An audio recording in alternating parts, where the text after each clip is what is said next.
It's beginning to look a lot like Christmas. Oh my god, seneng banget deh udah bulan Desember. Emangnya kenapa? Soalnya sebentar lagi Natal. Ngapain kamu pakai bando rusa?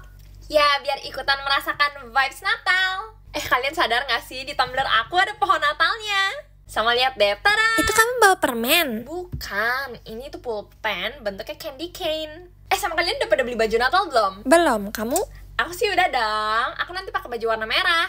Sama lihat deh, wallpaper aku juga pohon Natal. Kalau kamu udah pasang pohon Natal di rumah? Udah dong, itu sih dari bulan November, soalnya aku udah gak sabar banget. Tapi kalian ngerasa gak sih Desember tuh vibesnya Natal banget? Kayak setiap aku masuk mall, restoran, terus hotel, pasti dekornya semua Natal. Terus kalau aku ketemu pohon Natal yang gede banget, aku pasti selalu foto.